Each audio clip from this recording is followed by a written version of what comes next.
Rama, Hare Rama, Rama Rama, Hare Hare, Hare Krishna, Krishna Krishna, Hare Hare. सद्गुरुनाथ महाराज की सर्वत्र गोविंद नाम संकीर्तनम.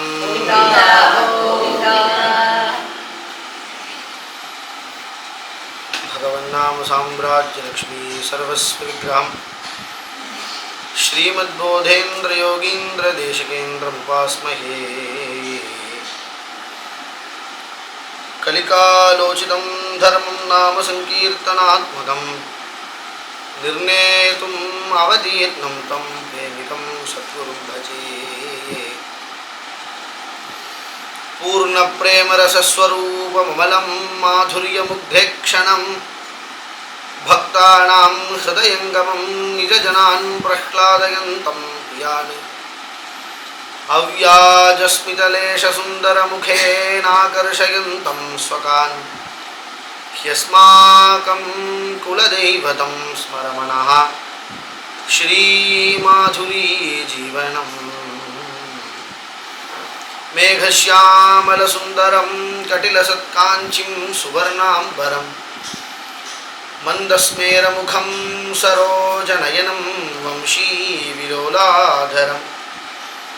नानाभूषणभूषितं सुललितं नृत्यत्पदाम्भोरुहं राधाभूषितवामभागमनिशं श्रीभक्तपालं भजे. यस्वानुभावमखिलश्रुतिसारमेकम् अध्यात्मदीपमतितीर्षतां तमोन्धं संसारिणां करुणयाः पुराणगुह्यं तं व्याससूनुमुपयामि गुरुं मुनीनाय. नारायणं नमस्कृत्य नरं चैव नरोत्तमं देवीं सरस्वतीं व्यासं ततो जयमुदीरयेत्. कृष्णाय वासुदेवाय देवकी नन्दनाय च नन्दगोपकुमाराय गोविन्दाय नमो नमः. नामसङ्कीर्तनं यस्य सर्वपापप्रणाशनं प्रणामो दुःखशमनः तं नमामि हरिं परम्. राधिका कुचकस्तूरी कुङ्कुमाङ्कितवक्षसं शृङ्गाररसमूर्तिं तं भक्तकोलाहलं भजे. गोपिकाजीवनस्मरणं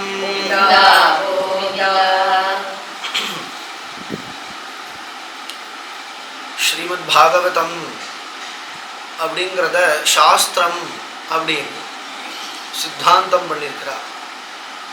புராணம் அப்படின்னு சொல்லலை. புராணம் அப்படிங்கிறது என்ன? ரொம்ப பழமையானதுன்னு அர்த்தம். புராணம்னா ஒன்றும் மட்டம்னு அர்த்தம் இல்லை, பழமையானது அப்படி. ஆனால் புராணங்களில் கொஞ்சம் அர்த்தவாதங்கள் உண்டு. வேதங்கள்லேயே அர்த்தவாதம் இருக்குது, பிராமண பாகங்களில் அர்த்தவாதம் உண்டு. அர்த்தவாதம்னா ஒரு விஷயத்தை சொல்கிறதுக்காக தானே ஒரு கதையை ஜோடிச்சு, அப்படி ஒரு கதை நடந்திருக்காது, ஆனால் தானே ஒரு கதையை ஜோடிச்சு இப்படியானா இப்படி ஆகும், புரஞ்சனோபாக்கியானம் மாதிரி. புரஞ்சனன்னு ஒருத்தர் இருந்தானா என்ன, ஆனால் இதிகாசம் புராதனம், இதிகாசம்னு வேற சொல்கிறார். ஆனால் வாஸ்தவமாக புரஞ்சனன்னு இல்லை, ஜீவாத்மாவை தான் புரஞ்சனன் அப்படின்னு சொல்கிறார். ஜீவாத்மான்னு ஒரு இருக்கா, ஆனால் புரஞ்சனன்னு ஒருத்தன் தனியாக ஒரு பர்சன் கிடையாது. மாதவன் அப்படிங்கிற மாதிரி புரஞ்சனன் அப்படின்னு ஒரு பர்சன் கிடையாது. இருந்தாலும் நாரதர் பிராச்சீன பரிகேச திருத்தறதுக்காக ஒரு கதையை சொல்லி, கர்மகாண்டத்தில் அவன் பிரவர்த்திக்கிறானே, ஞானகாண்டத்தில் அவனை பிரவர்த்திக்கும்படியாக செய்யணும் அப்படின்னு சங்கல்பம் பண்ணிண்டு ஒரு கதையை சொல்கிறார். இது சாஸ்திரத்தினுடைய சைலி. இது பாகவதத்தை தவிர மற்ற புராணங்களில் என்ன அப்படின்னு பார்த்தா நிறைய அர்த்தவாதங்களே இருக்கும். சாஸ்திரங்களில் ஆங்காங்கே தான் இருக்கு. சாஸ்திர கிரந்தங்கள் வேதங்கள்லே ஆங்காங்கே தான் அந்த அர்த்தவாத விஷயங்கள் வேதங்களில் காண கிடைக்கும். புராணங்களில் பூராவே அந்த மாதிரி கதைகள். மேலும் முன்னுக்கு பின் முரணாக இருக்கு. ஒரு புராணத்தில் சொன்ன ஒரு கதை மற்றொரு புராணத்தில் வேற மாதிரி இருக்கு. அப்படியெல்லாம் தோஷங்கள் பல இருக்கிறதுனால மற்ற புராணங்களை யாரும் மதிப்பார்களே தவிர பிரமாணமாக எடுத்துக்கொள்ள மாட்டார்கள். ஒரு புராணத்தை எடுத்துக்கொண்டு பிரமாணம் அப்படின்னு சொல்லிட முடியாது. சில இடங்களுக்கு பிரமாணம் உண்டு. ராம்லல்லா கோவிலே புராணத்தை பிரமாணமாக வச்சுட்டு தான் அயோத்தியில் கோவில் கேஸே ஜெயிச்சோம். அயோத்தியில் ராம்லல்லா வந்திருக்காரு, அது பத்ம புராணத்தில் இருக்கிற ஒரு ஸ்லோகத்தை வச்சுட்டு தான் ராம்லல்லா தான் அந்த கேஸ் போட்டார். ராம்லல்லாவே ஜெயிச்சார். அந்த ஸ்லோகத்தை வச்சு தான் ஜெயிச்சார். ஆனால் மற்ற புராணங்களுக்கும் இல்லாத பெருமை பாகவதத்துக்கு என்ன அப்படிங்கும் பொழுது ஆமூலாகிரம் ரசஸ்திஷ்டன் அப்படின்னு சொல்றார். மகாத்மத்திலேயே சொல்றார், ஜன்மாத்தியஸ்ய யதா அப்படின்னு ஆரம்பிச்சு தம் நமாமி ஹரிம் பரம் அப்படின்னு பூர்த்தி பண்ற பரியந்தம் பூரா என்ன இருக்குன்னா பக்தி ரசம் பிரவகிக்கிறது அப்படின்னு சொல். இது பாகவதத்துக்கு உள்ள தனிப்பெருமை. வேற எந்த புராணங்களுக்கும் இவ்வளவு பெருமை பாகவதம் மாதிரி பெருமை கிடையாது. பாகவதத்துக்கு தான் அவ்வளவு மகான்கள் வியாக்கியானம் எழுதியிருக்கா. 14 வியாக்கியானம், பிரதானமான வியாக்கியானம் பாகவதத்துக்கு. ஸ்ரீமத் பாகவத சாஸ்திரம் பிராரிப்சுஹு என்றெல்லாம் மகான்கள் சொல்றார். கிரந்தம் இல்லை புராணம் அப்படிலாம் சொல்ல மகாத்மத்திலே இருக்கு. இப்படி நீங்கள் படிச்சேலே மகாத்மியம். ஸ்ரீமத் பாகவதம் சாஸ்திரம் முக்திதானேன கர்ஜதி. ஸ்ரீமத் பாகவதம் அப்படிங்கிற சாஸ்திரம்னு சொல்றார். சாஸ்திரம்ங்கிறது சாசனாத் சாஸ்திரம் உச்சதே. அப்படி சாஸ்திரம்னா நம்மளை வழிகாட்டும், வழி நடத்தி சொல்லி எது பெருமாள் சரணத்தில் கொண்டு நம்மளை ஒப்படைக்கிறதோ அதுக்கு தான் சாஸ்திரம் அப்படின்னு பேர். வேதாத் சாஸ்திரம் பரம் நாஸ்தி நதைவம் கேசவாத் பரம் அப்படின்னு சொல்கிறோம் இல்லையா. வேதமே சாஸ்திரம், அதான் வேதாந்த கிருத்து வேத விதேவ சாஹம் அப்படின்லாம் பகவான் விதித் சமானஹா அனுசசார சாஸ்திர கிருத்து பாகவதத்திலேயே இருக்கு இல்லையா. சாஸ்திர கிருத்து அப்படி எல்லா சாஸ்திரத்துக்கும் கர்த்தா பகவான் தான். ஒரு ஆச்சரியம். என்ன ஆச்சரியம்னா நம் குருநாதால் ஸ்ரீ ஸ்ரீ அண்ணாவை தவிர வேற யாரும் இப்படி பாகவதத்தை இந்த திருஷ்டியில பார்த்தா மாதிரி எனக்கு தெரியல. பார்த்துருக்கலாம். இது என்ன அப்படின்னா சாஸ்திர கர்த்தா, சாஸ்திர கிருத்துனா சாஸ்திரத்தை செய்கின்றவன் அர்த்தம். அப்ப என்ன ஆறுது? சாஸ்திரம் அவனிடத்திலேருந்து ஏற்பட்டது, சாஸ்திரத்தை அவன் செய்தான் அப்படிங்கிற அர்த்தம் வருது. ஆனால் பாகவதத்தை குருநாதால் சொல்றா, பாகவதமே கிருஷ்ணன் தாண்டா. இந்த திருஷ்டி வேற எந்த புராணத்துக்கும் சொல்லிட முடியாது. பாகவதம் அப்படிங்கிறதே ஸ்ரீமத் பாகவதாக்கியோயம் பிரத்யக்ஷா கிருஷ்ணயேவஹி. இந்த மகாத்ம ஸ்லோகத்தை வச்சுட்டு தான் குருநாதால் விஷயம். பிரத்யக்ஷா கிருஷ்ணயேவி. நீலமேக சியாமலனா பீதாம்பரதாரியா மயில்பீலினா தரிச்சுண்டு வம்சீதரனா முரளீதரனா அப்படி வந்தாதான் கிருஷ்ணன் இல்லை. நம்ம கையில் வச்சுருக்கிற பாகவதமே கிருஷ்ணன் தான். பாகவதத்துக்கு வேற 1000 பெருமை சொல்லலாம். இப்போ நமக்கு கிடைச்ச இந்த 1 மணி நேரத்தில் வேதத்தினுடைய பெருமையை சொல்லி வேதம் போல பாகவதம் அப்படின்னு சொல்லலாம். இல்லை பாகவதத்துக்கே பல பெருமைகள் எழுதியிருக்கா. ஸ்ரீதர சுவாமிகளே பாகவத வியாக்கியானம் எழுதின ஸ்ரீதர சுவாமிகளே பாகவதத்துக்கு எதனால பாகவதம் அப்படின்னு முதல் ஸ்லோகத்திலே சித்தாந்தம் பண்ணிவிட்டார். அதுக்கு ஒரு காரணம் இருக்கு. அவரோட காலத்தில் வேற ஒன்று பாகவதம் நினைச்சுட்டார். அப்போ அவர் என்ன பண்ணிவிட்டார் அப்படின்னா அதெல்லாம் பாகவதம் இல்லை. ஏன்னா பாகவதம்னா இன்ன லட்சணம் இருக்கணும். சாஸ்திரமாக இருந்தால் தான் பாகவதம், வேற எதுவும் பாகவதம் இல்லை அப்படின்னு சித்தாந்தம் பண்ணியிருக்கார். அம்பரீஷ சுகப்ரோக்தம் ஸ்ரீமத் பாகவதம் ஸ்மிருதம் அப்படிலாம் சொல்லியிருக்காரு. அவரே புராண பிரமாணங்கள்லாம் எடுத்து சித்தாந்தம் பண்ணியிருக்கார். அப்படிலாம் 1000 சொல்லலாம். ஆனால் நம் குருநாதால் அதை பூரா தள்ளிடுவார். அதையும் சொல்லுவார். சம்பிரதாயத்துக்கு சொல்லிவிட்டு இப்போ நான் 10 நிமிஷம் சம்பிரதாயத்துக்கு சொன்ன மாதிரி அதை சொல்லிட்டு முக்கியமாக எதை பிரமாணமாக கொள்ளுவா அப்படின்னு கேட்டா ஸ்ரீமத் பாகவதாக்கியோயம் பிரத்யக்ஷா கிருஷ்ணயேவஹி ஸ்வீகிருதோசி மயா நாதா முக்தியர்த்தம் பவசாகரே. இந்த சம்சாரத்திலிருந்து நீ விடுபடணும் அப்படின்னு நினச்சியானா பாகவதம் தான் கதி. பாகவதம்ங்கிறது ஒரு பேப்பர் இல்லை, ஒரு புஸ்தகம் இருக்கு. ஏன்னா எவ்வளவோ பேப்பர் இருக்கு, விதவிதமாக பேப்பர்லாம் வருது, தினசரி பேப்பர் வருது, அப்புறம் மாலைகளில் வர பேப்பர் உண்டு. அந்த பேப்பரெல்லாம் படிச்சுட்டு அப்புறம் என்னன்னா அது கொஞ்சம் சேர்ந்ததும் கொண்டு கடையில் போட்டுக்கிறோம், பூஜையாக பண்ணுறோம். சரஸ்வதி பூஜை அன்னைக்கு கூட பூஜை பண்ணுறது இல்லை. ஏன்னா அதே பேப்பரில் தான் பாகவதத்தையும் பிரிண்ட் பண்ணுறா. இதுக்கு ஏன் தனி மரியாதையாக இருக்குது? நம்மளிடத்துல தான் இல்லை, லோகம் பூரா. நம்ம தான் அப்படிங்கிறது இல்லை, லோகம் பூரா தனி மரியாதை. பாகவதத்துக்கு ஏன் அப்படி ஒரு மரியாதை அப்படின்னு கேட்டால் அதில் இருக்கிற அக்ஷரத்துக்கு அந்த மரியாதை. அந்த அக்ஷரத்தை நீ சேர்த்துக்கிட்டேன்னா ஒரு அர்த்தம் கிடைக்கிறது பற்றியா, அந்த அர்த்தத்துக்கு மரியாதை. அதுதானே நமக்கு என்ன மரியாதை? இது மனுஷன் தானே. தேஹே ஸ்திமாம்ச ருதிரே அபிமதிம் த்யஜத்வம். தே மகாத்மத்தை சொல்ல போறார். இதே சரீரத்துக்கு ஏன் மாலையை போட்டு உட்கார வச்சு மரியாதைன்னா இது இந்த சரீரத்துக்கு போட்ட மாலை இல்லையே. என்னன்னா ஹிருதயத்தில் இருக்க பாகவதத்துக்கு எனக்கு மாலை போட்டுருக்கான்னு நினைக்கலாமாடா? அப்படி நினைக்க கூடாது. நினைச்சா என்னன்னா யாரு நினைக்கிறானா அவன் மூடன். மரியாதை எதற்கு அப்படின்னா உள்ள இருக்கிற பாகவதத்துக்கு தான். இந்த பாகவதத்துக்கு தான் அப்பேற்பட்ட பெருமை, அப்பேற்பட்ட மரியாதை. காரணம் பாகவதங்கிறது கிருஷ்ணன் தான். நம்மள கிருஷ்ணன்னா புல்லாங்குழல் வச்சுக்கலையே, புல்லாங்குழல் வச்சிருந்தா தான் கிருஷ்ணன். புல்லாங்குழல் வச்சிருக்கிறவனும் கிருஷ்ணன் தான், எழுத்து மூலியமா இருக்கிறவனும் கிருஷ்ணன் தான். அது விருந்தாவன மகாத்மியத்துல ஒரு ஸ்லோகத்தை சொல்றோம். வாக்கியானி சாட்சாத் தெய்வம் அர்த்தா ஸ்ரீ கிருஷ்ணயேவஹி ராதா கிருஷ்ண ஸ்வரூபம் ஹி ஸ்ரீமத் பாகவதம் ஸ்மிருதம். என்ன என்ன வாக்கியங்கள் உண்டோ பாகவதத்தில் வாக்கியமா இருக்கு இல்லையா? ஜென்மாத்யசி யதா. வாக்கியம்னா என்ன? பல பதங்களை சேர்த்து போட்டுட்டேன்னா வாக்கியம். பல அக்ஷரங்கள் இருந்தால் அது பதம். ராம அப்படி சொன்னால் ராமஹா அப்படி சொல்கிறேன் இல்லையோ, அதுக்கு ஒரு பதம்னு பேர். ராமஹா, கிருஷ்ணஹா, சீதா, ராதா, இப்படி பல பதங்களை சேர்த்து போட்டேன்னா அதுக்கு வாக்கியம் அப்படின்னு பேர்.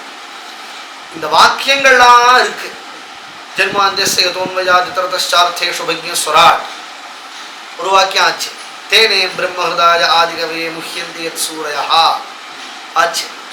இப்படி இந்த வாக்கியங்களா இருக்கு பார்த்தா அது யாருன்னா ராதே சுவாமினி அப்படின்னு குருநாதாச்சு. வாக்கியானி சாட்சாத் தெய்வம். அந்த வாக்கியங்களை சேர்த்து போட்டுட்டா ஒரு அர்த்தம் கிடைக்கிறது பாருங்க. அந்த அர்த்தம் யாரு அப்படின்னா கிருஷ்ணன் தான். கிருஷ்ணாய வாசுதேவாய தேவகி நந்தனாய. ஒரு அர்த்தம் ஹிருதயத்தை ஸ்பூர்த்தியா இருக்கு. உபன்யாசம் பண்ணவே வேண்டாமே.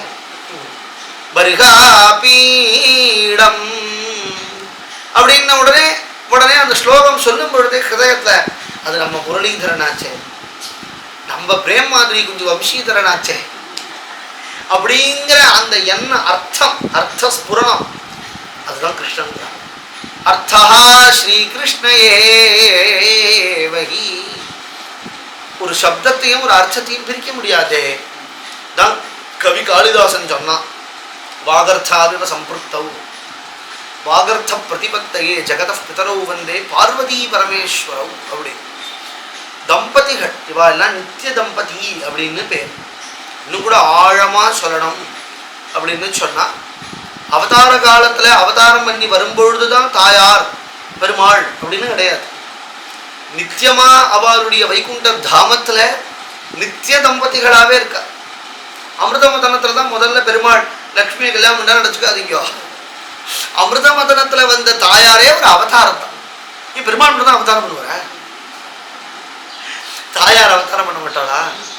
யா லீலையா திருத தனோஹோ அனுரூப ரூபாயா. பாகவதத்திலே இருக்கு, சுக்கரே சொல்றார். யா லீலையா திருத தனோஹோ, விளையாட்டாக பல அவதாரங்களை எடுத்துக்கொண்டு பகவான் என்ன என்ன லீலைகளை செய்கிறானோ அந்தந்த லீலைகளில் தானும் அந்த பகவானுக்கு அனுரூபமாக ஒரு ரூபத்தை எடுத்துன்னு வருவான்.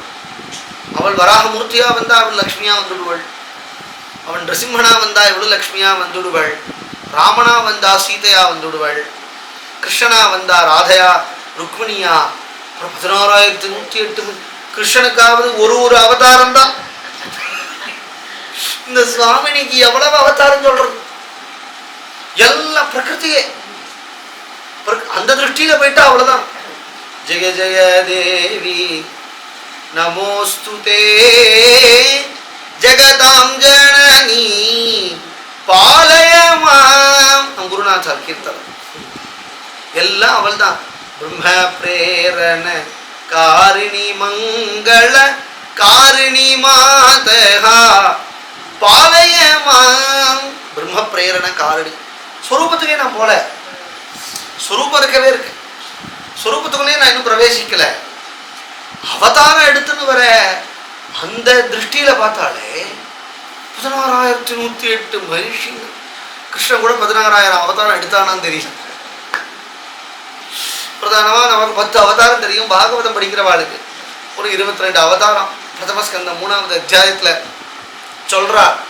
ஒரு 20-22 அவதாரம் கிருஷ்ணனுக்கு அவதாரம் சொல்லி கிருஷ்ணஸ்து பகவான் ஸ்வயம்னு சொல்றா. பாகவதம் படிக்கிற நமக்கு எல்லாருக்கும் தெரியும். கைவிட்டு எண்ணி விடலாம் போல் இருக்கு. கிருஷ்ணன் பண்ண அவதாரம், ராதா பண்ண அவதாரம் சொல்லி மாளாது அவ்வளவு அவதாரம். ஏன்னா அவருக்கு அனுரூப ரூபாகா, அவருக்கு என்ன வைபவம் உண்டோ அந்த வைபவம் தேவிக்கு உண்டு. தேவி வேறு அவர் வேறு இல்லை, நித்திய தம்பதின்னு அர்த்தம். இதுக்கே என்ன ஏன் இப்படி ஒரு அர்த்தம் உபமானம் கொடுப்பானே அப்படின்னு கேட்டா, நித்திய தம்பதி. வாமனாவதாரத்தை கூட கல்யாணம்லாம் பண்ணிண்டா. பாகவதத்தை பெருசா அதை விஸ்தாரமா சொல்லல, ஒரே ஒரு ஸ்லோகத்துல சொல்லிட்டு போயிட்டா. அதெல்லாம் ஒரே ஒரு ஸ்லோகத்தை சொல்லிட்டு போயிட்டாரே தவிர, கபிலருக்கு கபிலம் ஸ்ரீமதி யதா. கபில வாசுதேவன் பாகவதத்துல வராரு, ஸ்ரீமதி அப்படின்னு தாயார. ஸ்ரீமதினு அவதாரம் பண்ணா தாயார். கபிலம் ஸ்ரீமதி யதா ராமாயணத்தை சொல்றா சீதா அம்மா. இந்த உதாரணம் கபிலம் ஸ்ரீமதி யதா அப்படின்னு சொல்ற. எந்த அவதாரத்திலையும் தாயார் உண்டு, தாயார் கூடயே உண்டு, பிரிவே கிடையாது. அவதாரத்திலேயேங்கும் பொழுது ஸ்வரூபத்துல பிரிவு உண்டோ, ஸ்வரூபத்திலையும் பிரிவு கிடையாது. அது எதை மாதிரின்னா ஒரு வாக்கியத்தை மாதிரியும் ஒரு அர்த்தத்தை மாதிரி. நான் ஒரு வாக்கியம் சொல்லும் பொழுதே உங்க ஹிருதயத்துல ஒரு அர்த்தம் ஆனா தலையாட்டு வேலை சிரிப்பேலா, அர்த்தமே ஆள அப்படின்னா என்னவோ பேசுறார் அவர் அப்படின்னு நினைச்சுடுவோம். இது அர்த்தம். இன்னும் கூட ஆழமா சொல்லணும் அப்படின்னா, நமக்கு பாஷா ஞானம் இல்லாத போனாலும் நமக்கு தெரியாத பாஷையை ஒருத்தர் பேசும்பொழுது கூட அந்த பாவார்த்தம்னு ஒண்ணு உண்டு. அது புரிஞ்சுட்டு இருக்கு, அது தெரியும் இல்லையா? பாவார்த்தம்னு ஒண்ணு உண்டு. அவருடைய முக ஜாடைகளை வச்சு, அங்க ஆக்கிருத்தியினுடைய ஜாடைகளை வச்சு என்ன சொல்றான்னு புரிஞ்சு. இப்போ எனக்கு ஹிந்தி தெரியாது, நீங்க கானே கேலியே அப்படி ஏதோ சொல்றேன்னு வச்சுக்கோங்க, இப்படி கையை காட்டுறத நான் புரிஞ்சுடுறேன். சாட்சாதான் எனக்கு ஹிந்தி அந்த வார்த்தைக்கு எனக்கு அர்த்தம் தெரியாத போனாலும் உங்களுடைய பாவங்களை வச்சு நான் அர்த்தம் புரிஞ்சுக்கிறேன். பத்ததான் அந்த பாவமும் ராதை தான். அந்த பாவம் ஏன்னா அது எல்லார்ட்டையும் இருக்கு. பாஷையே தெரியாத, பேச்சவே முடியாத மிருகங்களுக்கு கூட அந்த அறிவு இருக்கு. என்னன்னா ஏதோ ஒரு நாய் வருது, கல்லை எடுத்தா என்ன அடிக்க போறான்னு தெரிகிறது, எப்படி ஓடுறது? அதை பாசமா பார்த்தா மானெல்லாம் கிட்ட வருது, மாடெல்லாம் இப்படி வந்து மேலமே இப்படி முட்டுறது. ஏன்னா அது நம்ம பாசமா பார்க்குறோங்கிறத புரிஞ்சுன்னு எடுத்தோம். எப்படி புரிஞ்சுன்றது? மனுஷானுடைய இதை எப்படி புரிஞ்சுக்கிறதுன்னா அதுக்குள்ளேயும் சுவாமினி தான் இருக்கா. எல்லாம் சுவாமினி. அந்த அர்த்தஸ்புரணம் கிருஷ்ணன். இந்த திருஷ்டியில நம்ம லோகத்தையே பார்த்துட்டோம்னு சொன்னா என்ன நம்மளை என்ன பண்ணிட முடியும்? இதுவேதான் பாகவதம். இதுவேதான் பாகவதம். இன்னும் கூட ஸ்காந்த புராண மகாத்மியம் ஒன்று இருக்கு. ஸ்காந்த புராணத்துல பாகவத மகாத்மியம் வருது. இப்ப நீங்க பாகவதத்துல முதல் பக்கம் இருக்கிற 6 அத்தியாயம் தானே படிச்சேன். கடைசி பக்கம் ஒரு 3 அத்தியாயம் மகாத்மியம் இருக்க படிச்சிருக்கா? ரொம்ப ஆச்சரியமா இருக்கும். ஸ்காந்த புராணத்துல இருக்கிற பாகவத மகாத்மியம் 3 அத்தியாயம். இது 6 அத்தியாயம். அந்த 3 அத்தியாயம் ஆச்சரியமா இருக்கும். அது உத்தவனுக்கும் பரீட்சத்துக்கும் நடக்கிற சம்பாஷணம். சாட்சாத் உத்தவனுக்கும் பரீட்சத்துக்கும் நடக்கிற சம்பாஷணை. உத்தவ சுவாமி பாகவதத்தினுடைய பெருமையெல்லாம் சொல்றார் அப்படின்னு வருது. அதுல முதல்ல யாரு அப்படின்னா கிருஷ்ணனுடைய எள்ளு பேர வஜ்ரன்னு பேரு. அவன் தான் விரஜத்துக்கு அதிபதியாக இருந்தான். பரீட்சித்து அவரை தான் விரஜத்துக்கு ராஜாவாக பட்டாபிஷேகம் பண்ணி வச்சிருந்தார். இந்த பரீட்சித் மகாராஜர் ரொம்ப நாள் கழிச்சு வந்தாராம். வஜ்ரனை பார்க்கணுங்கிற ஆசையா வந்திருக்கிறார். 2 பேரும் சம்பாஷணம் பண்ணிண்டா, ஆலிங்கனம் பண்ணிண்டா. பரீட்சித் சொன்னார், அப்பா நான் இன்னைக்கு வாழறதே உன் தாத்தா போட்ட பிச்சப்பா. திரௌண்யஸ்திர விப்ளுஷ்டமிதம் மதங்கம் சந்தான பீஜம் குரு பாண்டவானாம் ஜுகோபகுக்ஷிங்கத ஆப்தசக்ரஹ மாதுஷ்சமேயா சரணங்கதாயா. அம்மா உங்க பகவான் போட்ட பிச்சை, உன்னுடைய பிதற்கள் போட்ட பிச்சை நான் இன்னைக்கு வாழறேன் அப்படின்னு பரீட்சித் ரொம்ப கருணையா உருக்கமா பேசுறார். வஜ்ரன் ஆலிங்கனம் பண்ணி கொண்டார். அவர் 2 பேரும் சம்பாஷணம் பண்றார். விரஜத்துல ஏன் எந்த ஜனங்களும் இல்லை, ஜனங்களே விரஜத்துல இல்லையே அப்படின்னு கேட்கிறார் வஜ்ரன். ஜனங்கள்லாம் வாழ வேண்டாமா? ஏன் அப்படின்னா மதுராதான பகவான் நித்தியம் சந்நிகிதோ ஹரிகின்னு சாநித்திய பூர்த்தியா இருக்கிற இடம். ஏன் ஜனங்களையே காணும்? ஒருத்தராவது வாழ வேண்டாமா? எல்லாரும் போயிட்டாளே அப்படின்னு கேட்கிறார். இவருக்கோ பதில் சொல்ல தெரியல பரீட்சித்துக்கு. சாண்டில்யர் வரார். சாண்டில்யர் அப்படிங்கிறவா யாதவர்களுடைய குருவாச்சு. இந்த கோபிகைகளுக்கெல்லாம் விரதங்கள்லாம் சொல்லிக் கொடுத்து பகவானை அடையும்படியாக அனுகிரகிச்ச குரு. கோபர்களுக்கெல்லாம் குரு. இந்த மாதுரா, கோகுலம், பிருந்தாவனம் இடையர்கள் குரு.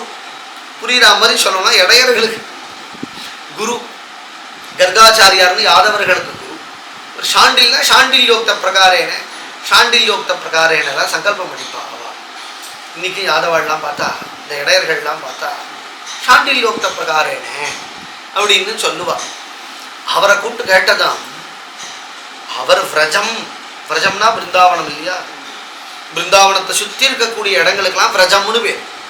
இந்த விரஜம் அப்படிங்கிறது அகண்ட பரிபூர்ணஸ்ய பிரம்மணஹ பரமாத்மனஹ நிகேதனம் பரம் யத்தத் பிருந்தாவனம் அகம் பஜே. இது நம் குருநாச்சாருடைய ஸ்லோகம். பிருந்தாவன மகாத்மியம் அப்படிங்கிற கிரந்தம். அகண்ட பரிபூர்ணஸ்ய பிரம்மணஹான்னா பிரம்மம் அப்படின்னாலே நாமரூபமற்றது தானே. அது இருக்கிறதுக்கு ஒரு இடம்னு சொன்ன அப்ப பரிச்சேதம் ஆயிடுது. இடம் லோகம் ஊரு அப்படின்னு சொல்லிவிட்டாலே பிரம்மபவனா லோகா புனராவர்த்தினோ அர்ஜுனா அப்படின்னு பகவான் சொல்லிவிட்டான். நிகேதனம் தைரியமா சொல்லிவிட்டான். அகண்டமான என்ன ஒரு சித்வஸ்து, சித்கன மூர்த்தி எந்த ஒரு பிரம்மவஸ்து உண்டோ அதுக்கு சாஸ்வதமான வாசஸ்தானம் எதுனா பிருந்தாவனம். நம்ம பார்க்கிற பிருந்தாவனமே தான். இப்ப நம்ம ட்ரெயின் பிடிச்சு போனா ஒரு பிருந்தாவனம் பார்க்கறோம் இல்லையா, அந்த பிருந்தாவனம் ஸ்வரூபங்கிறது இருக்கு. அதான் நிரஸ்த சாமியாத சகேன ராஜசா சுதாமணி பிரம்மணி ரம்சதேன மகாங்கம் விழுது. வல்லபாச்சாரியால் சுபோதினியில ஸ்வதாமணி ஸ்வதாமம் தன் வாசஸ்தானம் தனக்கு இருப்பிடம்னா எதுன்னு கேட்டார். பிருந்தாவனம் வியாக்கியானம் பண்ணிவிட்டார் அவர். அப்புறம் விஸ்வநாத் சக்கரவர்த்தி, ஜீவகோஸ்வாமி வம்சீதர சுவாமிகள் இவா எல்லாரும் பிருந்தாவனம்னு தைரியமா சொதாம அப்படிங்கும் பொழுது பிருந்தாவனம் அப்படின்னுட்டா. ஏன்னா அது ஸ்வரூபம், அது சத்தியம். பிருந்தாவனம் தான் நமக்கு புரிகிற ஒரு உதாரணம் சொல்லணும் அப்படின்னு சொன்னா தெரிஞ்ச விஷயம்தான் நம் பக்தர்களுக்கு. ஸ்ரீ ஸ்ரீ குருநாதால் நம்ம அண்ணா ஸ்ரீ ஸ்ரீ அண்ணா பிருந்தாவனம் சாட்சாத்தா போறதுக்கு முன்னாடி பிருந்தாவனம் தரிசனமே பண்ணது கிடையாது. தன் வாழ்நாள்ல பரனூர்ல உட்கார்ந்து கொண்டே பிருந்தாவன மகாத்மியம் அப்படிங்கிற அத்தியாச்சரியமான ஒரு உயர்ந்த சாஸ்திரத்தை அருளி செய்தார் ஸ்ரீ ஸ்ரீ அண்ணா. அந்த பிருந்தாவன மகாத்மியத்தை சாது பாபா அப்படின்னு நம்ம சத்சங்கத்தில் இருந்தா. இப்ப கூட பரனூர்ல அவளுக்கு அதிஷ்டானம் இருக்கு, பெரியவா ஜீவசமாதி ஆனவா முக்தா. அவ பிருந்தாவனத்துல போய் பல வருஷங்கள் வாசம் பண்ணா. பிருந்தாவன மகாத்மியத்தை படிச்சுட்டு தான் அவருக்கு அந்த ஆசை வந்தது. பிருந்தாவனத்துல போய் வாசம் பண்ணி இந்த பிருந்தாவன மகாத்மியத்தை பாராயணம் பண்ணிட்டு இருந்தா. பிருந்தாவனத்துல உட்கார்ந்துட்டு பிருந்தாவன மகிமாமிருதம்னு ஒரு கிரந்தம் உண்டு, பிரபோதானந்தர் அருளி செய்தது. அதை படிச்சா கூட பரவாயில்ல, இது என்னமோ புதுசா ஏதோ புஸ்தகத்தை வச்சிருந்து இவர் மட்டும் படிக்கிறாரே, யார்ட்டையுமே இல்லையே அப்படின்னு அங்க ஒரு கோஸ்வாமி பெரிய வித்வான், சம்ஸ்கிருத் பண்டிட், வேதங்களுக்கெல்லாம் அனாயாசமா அர்த்தம் சொல்லக்கூடியவர், பேர்பட்ட ஞானம், 1000 மாடுகளை வச்சு கோசம்ரட்சணை பண்ணி கொண்டு இருந்தார். அவர் இது என்ன கிரந்தமோ அப்படின்னு வாங்கி அதை பார்க்கவும் படிக்க படிக்க படிக்க படிக்க அவருக்கே பிருந்தாவனம்னா என்னன்னு அப்பதான் தெரிஞ்சுதான். பிருந்தாவனத்திலேயே வாசம் பண்றவா பிருந்தாவனம்னா என்ன அப்படின்னுட்டு அந்த பிருந்தாவன மகாத்மியத்தை படிச்சுட்டு தெரிஞ்சுண்டா இது ஏது இப்படி ஒரு சாஸ்திரம். ஏன்னா அவருக்கு தெரியாத சாஸ்திரமே கிடையாது, அப்பேற்பட்ட பண்டித்தவர், அவருக்கு தெரியாததே கிடையாது. இது ஏது அப்படின்னு தான் அவர் சொன்னார். என் குருநாதால் அருளி செய்தது. ஸ்ரீ ஸ்ரீ அண்ணா அப்ப கேட்டாராம், இங்க இப்படி ஒரு கிரந்தம் பண்ணணும்னா பிருந்தாவனமே கதின்னு இருந்திருக்கணுமே. பிருந்தாவனத்துல கல்லி கல்லியா நாம சங்கீர்த்தனம் பண்ணி கொண்டு சஞ்சாரம் பண்ணாத போனா இப்படி ஒரு கிரந்தத்தை எழுதவே முடியாது அப்படின்னு சொன்னார். அவ பாபா சொன்னாராம், அவர் பிருந்தாவனமே வந்தது கிடையாது, இது பரியந்த பிருந்தாவனமே வந்தது கிடையாது. ஆச்சரியப்பட்டார். பிருந்தாவனமே வந்தது கிடையாதா? பிருந்தாவனமே வந்தது கிடையாது. எப்படி எழுதினார்? கண்டவர் விண்டில. இவர் எப்படி பதில் சொல்வார் எப்படி எழுதினார்னு அவர் கடிதாசி போட்டு பிருந்தாவனத்துக்கு வரும்படியா ஆக்கியம். அதுக்கப்புறம் தான் முதலா குருநாதால் பிருந்தாவனத்துக்கு வரா. இதெல்லாம் திக்விஜயத்துக்கு முன்னாடியே நடக்கிற விஷயங்கள் தான். திக்விஜயம் பண்ணா இல்லையா, பாரத திக்விஜயம் அப்படி 78 to 79. இந்த பாரத திக்விஜயம் பொழுதுதான் இந்த பக்கம்லாம் இவ்வளவு பக்தாலயம். இப்போ பாம்பேல உட்காந்து நம்ம சத்சங்கம் பண்றோம், பாகவதம் இங்க பாம்பே நடக்கிறதுன்னா அது 30 வருஷம் முன்னாடி குருநாதால் இங்க வந்தது. 40 வருஷம் முன்னாடி இங்க வந்ததனுடைய அந்த பாக்கியம் நமக்கு இன்னைக்கு பாகவதம் சொல்ற மாதிரி இருந்துருக்கு. இந்த திக்விஜயம் பொழுதுதான் பிருந்தாவனத்துக்கு போறா.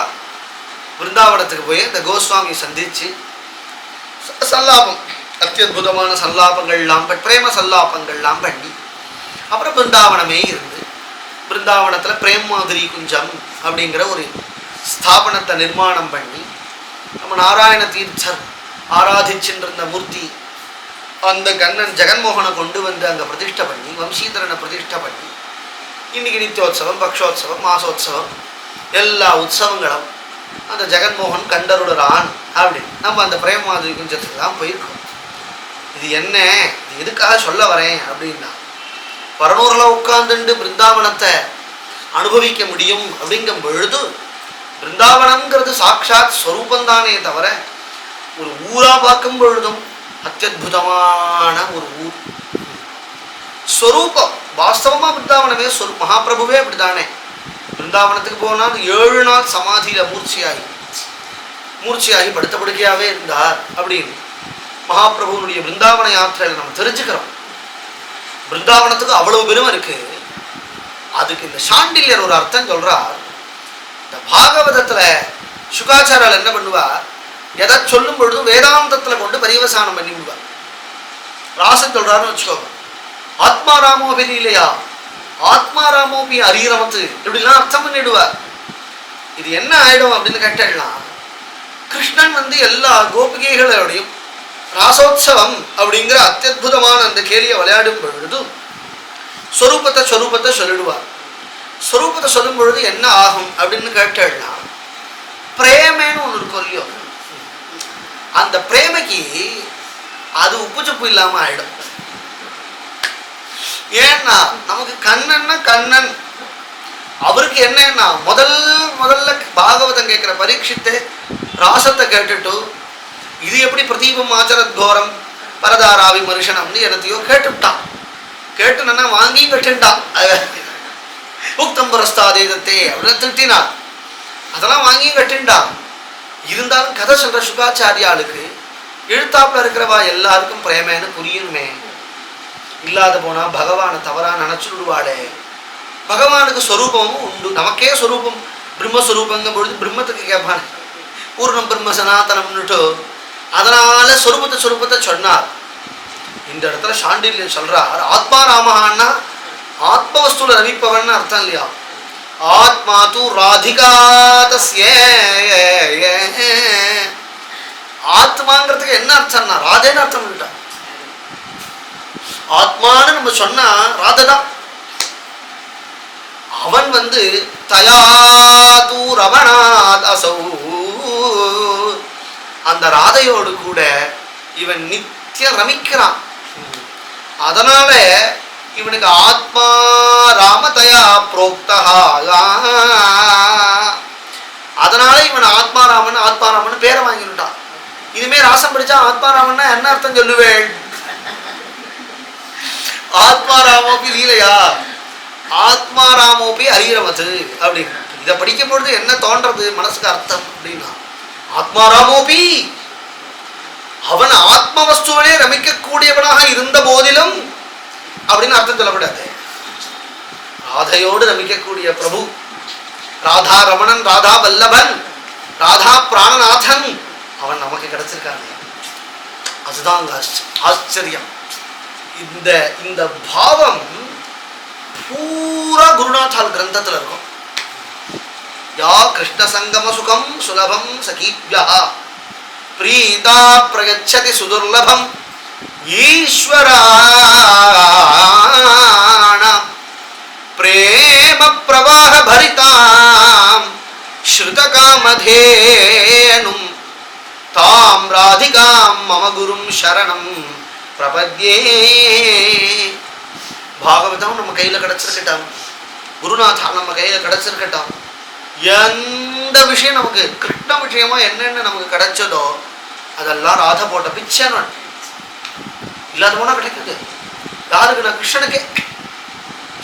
பிருந்தாவனத்துக்குள்ள வரணும் அப்படின்னா சுவாமினி நீட்ட பர்மிஷன் வாங்கிட்டாதான் கிருஷ்ணனே வர முடியும். இல்லாத போனா வர முடியாது. இதை எதை எடுத்து காட்டுறதுன்னா ஏகஸ்வரூபம்.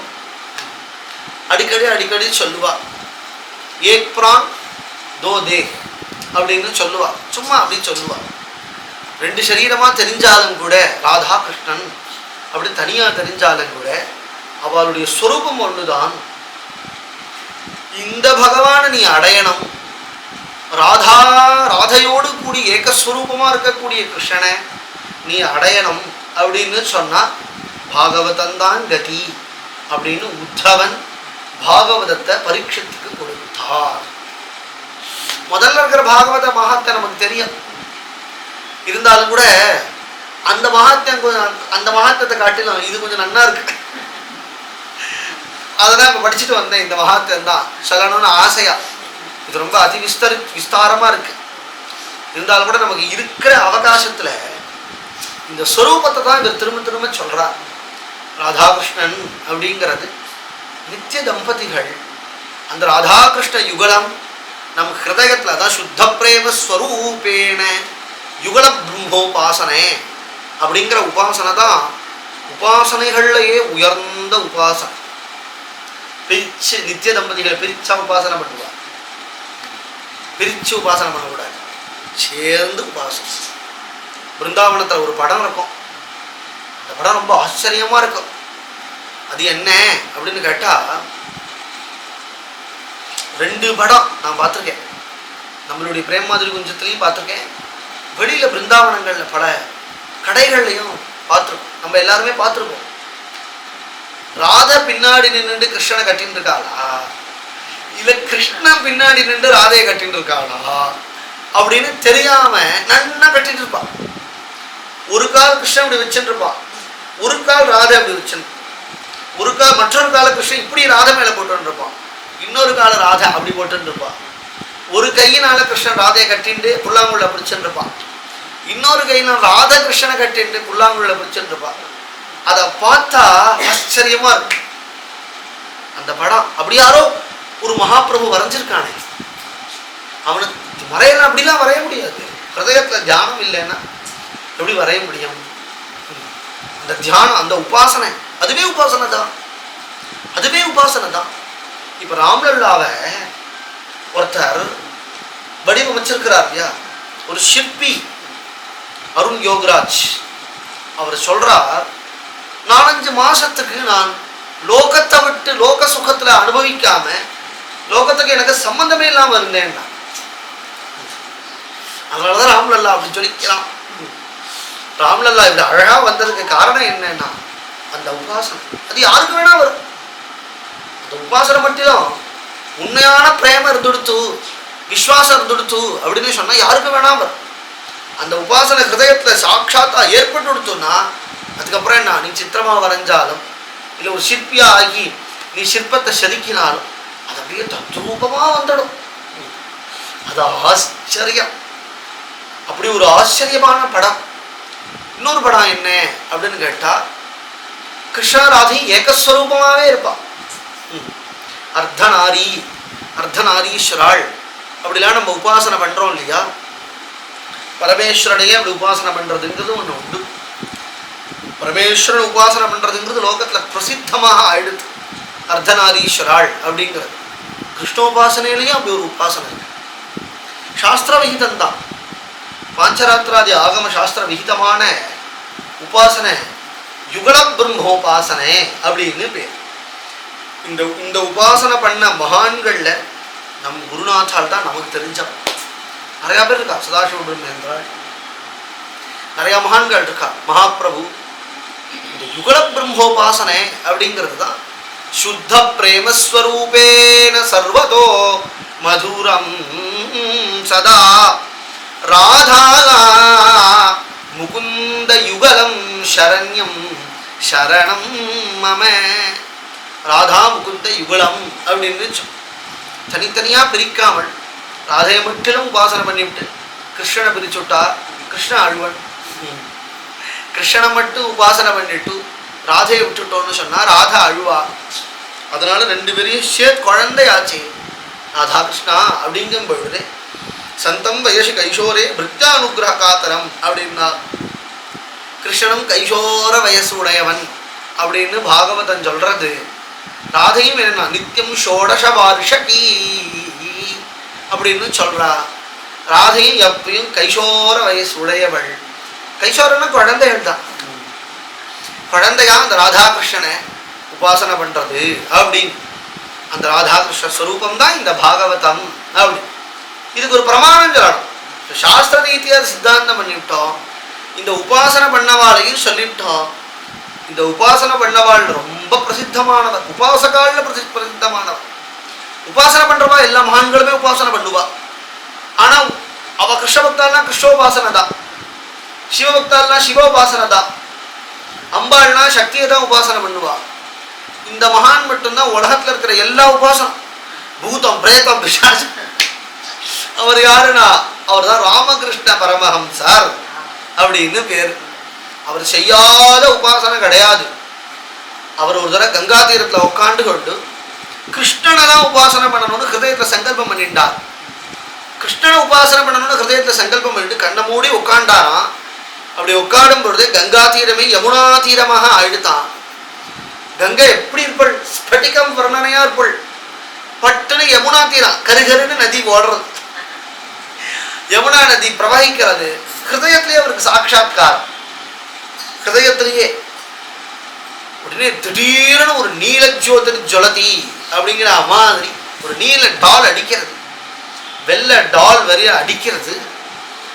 என்னது இவ்வளவு பிரகாசமா இருக்கே, கண்ணே கூசுறது, பார்க்க முடியலையே அப்படின்னு நினைக்கிறார். கிட்ட கிட்ட கிட்ட கிட்ட கிட்ட கிட்ட வர்றது யாருன்னு பார்த்தா பகவானும் சுவாமினியும் ராதாகிருஷ்ண சாட்சா்காரம் ஆறது. நேரா நடந்து வர கிட்ட கிட்ட வர இவருக்கு உடம்பெல்லாம் நடுங்கிறது, மேனி சிரிக்கிறது, ஆனந்த பாஷ்பம் பெறுகிறது. வாயிலிருந்து ஏதோ ஸ்தோத்திரங்கள் பண்ணணும்னு நினைக்கிறார், ஆனா முடியல. ஏன்னா வாசாமகோச்சரமான வஸ்து எழுத்தாப்புல வந்தா அதை எந்த வாக்கு கொண்டு நீ அதை உபாசனை பண்ணி விடுவேன், ஸ்தோத்திரம் பண்ணி விடுவேன். அதான் துருவனுக்கு சொன்னார், அதத்விதம் சதம் விவக்ஷந்தம் அதத்விதம் ஹரிஹி அப்படின்னு. பேசணும்னா நினைச்சான், பேச முடியலன்னுட்டார். அவரா கிருப பண்ணாத வரையும் பேச முடியாது. சோழம் கிருஷிஷ்ட பகவான் வச்சாம்சி, அவர் கிருப பண்ணாதான் அந்த அந்த வார்த்தை பாகவத விஷயமா பகவத் குணமா 10 வார்த்தை வருமே தவிர எல்லாம் வராது. இவர் எதிர்பார்த்து கொண்டே இருக்க பொழுது அவரை ஸ்தோத்திரம் பண்றதுக்கு ஒரு வாக்கு வேணுமே. அது என்னன்னா எழுத்தாப்புல ஒரு சிக்கவுலகா வச்சிருக்கு, அதுல ஒரு புஸ்தகம் வச்சிருக்கு. அந்த புஸ்தகம் என்னன்னே அவருக்கு தெரியாது. உடனே அது ஹிருதயத்திலே சாட்சாத்காரத்துல இந்த இந்த தரிசனத்தை காண்கிறார். அந்த திவ்ய தம்பதி அப்படியே நடந்து வந்து அந்த புஸ்தகத்துக்குள்ள அப்படியே ஐக்கியம் பண்றார். அது என்ன புஸ்தகம்னு பார்த்தா ஸ்ரீமத் பாகவத மகாபுராணம் அப்படின்னு போட்டு, இது அவருடைய அனுபவத்தையே அவ புஸ்தகத்திலே எழுதியிருக்கார். ஸ்ரீ ராமகிருஷ்ண பரமஹம்சருடைய அனுபவங்கள், அவருடைய கதைகள் அதெல்லாமே புஸ்தகமா போட்டு ராமகிருஷ்ணா மிஷினிலேயே வெளியிட்டிருக்கார். அதுலேயே அவர் உபாசனை என்ன உபாசனை பண்ணியிருக்கிறார் அப்படின்னு லிஸ்டே போட்டிருக்கார். என்ன அந்த லிஸ்ட்டை படிக்கிறதுக்கே நமக்கு ஆயுசு போறாரு, அவ்வளவு உபாசனை அவர் பண்ணியிருக்கிறார். அதுல ராதாகிருஷ்ண உபாசனையில இதை எழுதியிருக்கு. அப்போ இதுக்கு என்ன நமக்கு பிரமாணம்? பாகவதம் தான் ராதாகிருஷ்ணன் ஸ்வரூபங்கிறதுக்கு பிரமாணம் கிடைச்சாச்சு. பிராமணிகர் யாருன்னா ராமகிருஷ்ண பரமஹம்சரே பிராமணிகர். அதை சாட்சாத்கரிச்சவர், அதை இக காலத்துல சமீபமா ஒரு 200 வருஷத்துக்குள்ள இத்தகைய விஷயத்தை சாட்சாத்கரிச்சவர். தியாகராஜ பிரம்மம் தியாக பிரம்மம்னு சொன்னா ராமரை சாட்சாத்கரிச்சவர். சமகாலம் ஒரு 150 வருஷம் இருக்குமா, ஒரு 150 வருஷத்துக்கு முன்னாடி ராமன். நான் 1000 வருஷம் முன்னாடி சொன்னா நமக்கு என்ன தோணும்? 1000 வருஷம் முன்னாடி நடந்த கதை அப்படின்னா தோணும். அப்படி இல்லை, இககாலம் சமகாலம். இது என்னன்னா இது ஏதோ ஒரு ஆச்சரியம், ஒரு மேஜிக் மாதிரி இல்லாமல் இந்த அனுபூதி யாரு வேணா அடையலாங்கிற மாதிரி இருக்கு. அங்க மறைஞ்சார், இங்க வந்தார், இங்க தோன்றினார் அப்படின்னு இல்லாமல் இது அவளுடைய ஒரு எண்ணமாகவே இருக்கட்டுமே. பவித்திரமான சிந்தனையா இருக்கேன், பவித்திரமான எண்ணமா இருக்கு இல்லையா மகான்களுடைய எண்ணம். அதுக்கு ராமகிருஷ்ண பரமஹம்சரே சாட்சி. பாகவதத்தை படிச்சு மோட்சத்தை அடைஞ்சவன், கேட்டு மோட்சத்தை அடைஞ்சவன் பரீட்சித் சாட்சி. என் சிரவணகத முக்தி விஷயம் இப்பதான் பாராயணம் பண்ணேன். அதை போல பாகவதம்ங்கிறதே ராதாகிருஷ்ண ஸ்வரூபம் தான். பொதுவான பாகவத மகாத்மியம்னு ஒன்று உண்டு, பாத்மபுராண மகாத்மியம் அப்படின்னு. அது சம்பிரதாயத்தை சொல்லாமல் இருக்கக்கூடாது இல்லையா. திருலோக சஞ்சாரியான நாரதர் லோகம் பூரா தர்மம் நஷ்டமாயிருக்கிறத கண்டு பிருந்தாவனத்துக்கு போய் பிருந்தாவனத்தில் பக்தி தேவியை கண்டு அந்த பக்திக்கு ஞான வைராக்கியம்னு 2 குழந்தை, அந்த குழந்தைகள் பிராணன் போயிடுத்து அந்த குழந்தைகளை உத்தாரணம் பண்ணணும்னு லோகம் பூரா சஞ்சாரம் பண்ணி தன்னுடைய குருநாதனான சனத்குமாரரை கேட்க அவர் பாகவதம் தான் ஒரே வழி அப்படின்னு சொல்லி பாகவதத்தை சொன்னார். ஹரித்வாரத்தில் கங்கா தீரத்தில் பாகவதம் சொன்னார். அந்த பாகவதம் சொல்லும் பொழுது அதுல ஒரு மகாத்மியம் ஒரு மொழியோ, அதுதான் அந்த கோகர்ண மகாத்மியம். ஆத்மதேவன் ஒருத்தார் பிள்ளையே இல்லாம இருந்தார். ஒரு ஷீனுடைய கிருபையினால ஒரு மாம்பழம் கிடைச்சது. அந்த மாம்பழத்தை கொண்டு போய் கொடுத்தார். ஆத்மதேவன் அவரை மனைவிக்கு அவர் சாப்பிடல, ஒரு மாட்டுக்கு போட்டா. அந்த மாட்டுக்கு புள்ள பிறந்துருச்சு. இவளுக்கு என்னன்னா தங்க புள்ள ஒரு அசத்து புள்ள எடுத்து வச்சுன்னு வளர்த்தா துந்துகாரின்னு பேரு அவளுக்கு. இவளுக்கு துந்துலின்னு பேரு. அந்த புள்ள துஷ்டனா வளரான். ஏன்னா லௌகீகமா பிறந்த பையன். இந்த மாட்டு புள்ள அப்படிங்கிறவன் சத்புள்ளையோ இல்லையோ சாதுக்களுடைய கிருபையினால பிறந்தான் இல்லையா.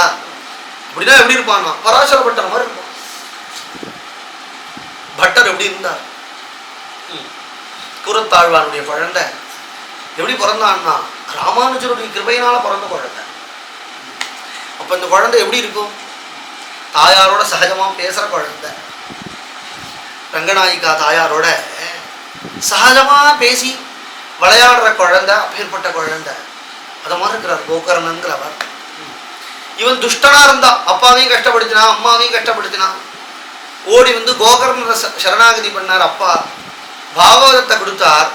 தசமஸ்ய பாட்டாத்துங்கிறார். வியாக்கியானத்துல வம்சீதர சுவாமிகள் தசமஸ்கந்தசியன்னு வியாக்கியானம். பூரா பாகவதமும் படிக்கலாம் அப்படிலாம் உண்டு. பாகவதத்தை பிரிச்சு பிரிச்சு படிக்கலாமா அப்படிலாம் கேட்பா. மொத்தமா படிக்க வேண்டியதானே அப்படின்னு.